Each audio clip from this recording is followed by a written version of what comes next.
History of MMM, how it all began.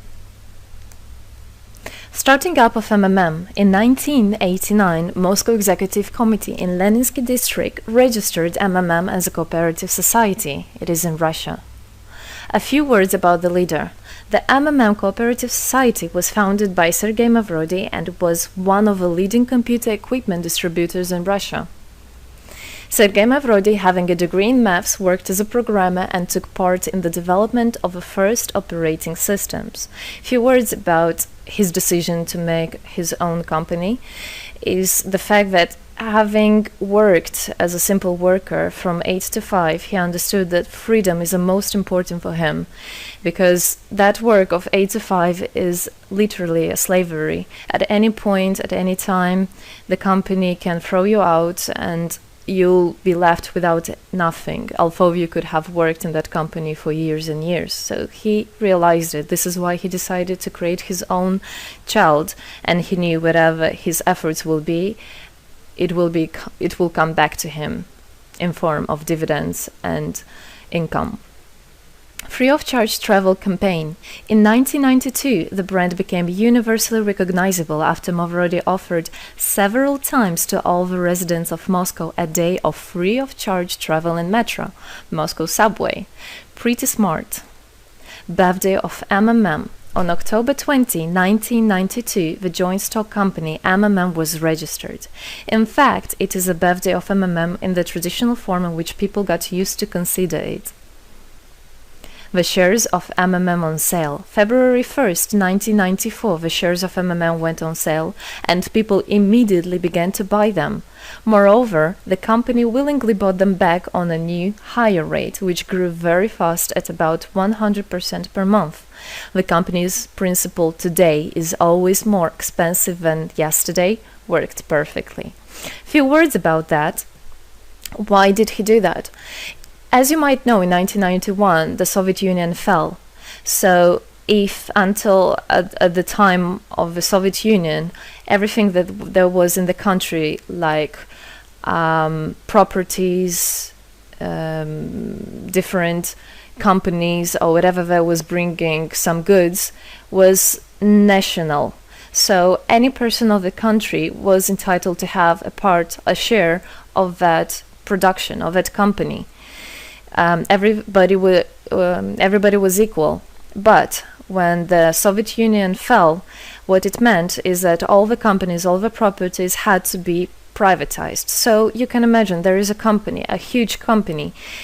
People worked there for years and years. And at one moment, there comes a person and says, all that is mine. Yes, this was the case. And obviously that information, that laws about the fact that it was possible to privatize was kept only for a small group of people for obvious reasons. So a simple worker who worked in that company for years and years or all his life didn't know he can actually come and say by law that that is his. So what genius idea Sergei Mavrodi had is to sell these shares to gather the money of the people, and with this money to buy those companies. So basically, if a person has an MMM share, he would have had an exact share from the company that Sergei Mavrodi bought. For example, a company from oil and gas or something else. Obviously, he knew perfectly which companies are worth it and which companies were not. There was quite a battle there. So as you can see, his idea was great, but let's see what happens. Government is trying to hinder MMM's activities. Surprise, surprise!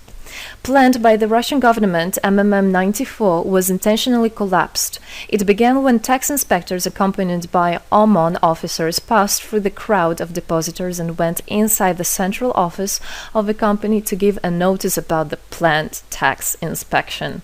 Right. So obviously, the small group of people that I was talking about is the government people, is the people that have connections and so on. And they wanted, obviously, all that money, all those properties to be kept in their hands. This is how the nowadays oligarchs were made. At that moment, they had nothing. In one day, they got loads of money. And now you can know them as very rich people who made their money on the back of a nation. So obviously they did something just to provoke some panic going through the crowd. Obviously, for any financial institution, a panic is really bad. As I remind you, at that time, MMM was selling shares, was a share stock company, let's say. Mavrody's arrest. Sergei Mavrody was arrested on tax evasion charge. Really lame excuse. It wasn't at all like that. What happened, even the person that was in charge with giving the arrest, he told him that there was no other option for them. They had to do something, even though it was illegal what they were doing, but they had to do it as they were afraid of him. Because, as he said, another 2-3 months and in whole Russia there would be no government, no banks, nobody, only Sergei Mavrody, that who holds the money nowadays. This is in charge. So he was arrested, and his arrest was broadcasted live on all TV channels, obviously to show off more, to show people how bad he is, and actually the government didn't do anything wrong. On the same day, there was a storm of the central office of MMM. The company was prescribed to recover 49.9 billion rubles to the budget. Huge money. The question about the money in MMM 94 is open, as no one still can give an answer where it is. The authorities simply turned a blind eye to it, although hundreds of eyewitnesses are ready to confirm, even under oath in court, that they saw 17 trucks take out cash through the back door. So unfortunately at that time there was no internet, no bitcoins, no other internet wallets, and all the money were obviously kept in cash in the MMM offices. And the government took advantage of it. They just came, took it out, and then they said nothing. Moreover, they didn't say where the money went. They even made the way to make people believe that Sergei Mavrody was the one who took all those 17 trucks of money and disappeared. But obviously it wasn't the case. It was a simply lame excuse. Demonstrations against state authorities. August 1994. Thousands of MMM depositors affected by the artificial collapse of the pyramid protested and demanded to set Mavrody free. Actually, Mavrody could have used his powers and do huge, bigger protests, but he decided not to do that, as that would made as obvious a different protests of this type. It could be people injured or even killed, so he decided not to use people in this purpose. It was very noble from him to do that. MMM leader became a deputy. However, he found a way to get out of the prison. Being imprisoned, Sergei Mavrody had managed to register as a candidate for a deputy of the State Duma and was released from prison. He won the elections by a landslide and became the deputy of the State Duma of the first convocation.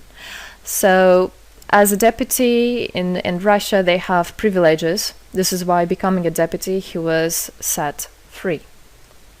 The State Duma is against Mavrody. Surprise, surprise! The State Duma deputies deprived Sergei Mavrody of his deputy plenary powers due to his permanent absence at the Duma's meetings. That incident was the only one in New Russia's history. Sergei Mavrody wasn't interested at all in politics. It's not he hates politics, as he said it many times. So he became a deputy only for the reason to get out of a prison. That's it. He wasn't interested to go to at their meetings, as he himself considered as well the people there as being quite silly and not worthy to spend time with. But this was another lame excuse for them to deprive him by saying that he is absent. A candidate for presidency. The Central Election Commission registered the authorized representatives of the initiative group that had nominated Mavrody as a candidate for the president of Russia, but subsequently rejected a significant part of the signatures in the support of a candidate, and his registration was renounced. So, for obvious reasons, they did that again. They weren't interested into having a fair president, a fair leader on top of their head. Revival of MMM, January 2011. Sergei Mavrody renounced launching launching a new project of MMM 2011. Together we change the world. Previously, there were simply no analogues of similar systems in the world. The film about MMM, the launch of a project fell in the same time interval with the release of Russian film about MMM Pyramid, the plot of which is based on the eponymous book in which the history of MMM is disclosed by Sergei Mavrodi. So he wrote a book, and there is a movie which I highly recommend you to watch. You can find it online on YouTube. MMM is building a new, fair financial order. June 2012, the activity of MMM made a lot of banks collapse and a huge outflow of funds from deposit accounts happened. The system numbered more than 35 million members at the time. For obvious reasons, the fight against the system started. It suffered the same fate as MMM 94, eventually collapsed.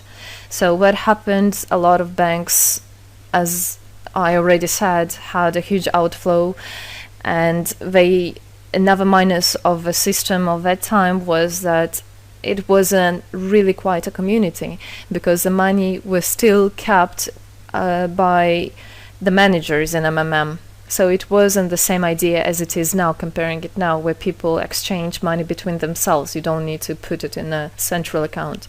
At that time, there were central accounts, and it was again used by the banks. They simply blocked those accounts that they identified as being of MMM and took all the money away, and that's it. There were no other discussion about that. Again, huge loss of money. People lost a lot of money. Sergei Mavrodi didn't get all of them. It was again the banks that took the advantage of it.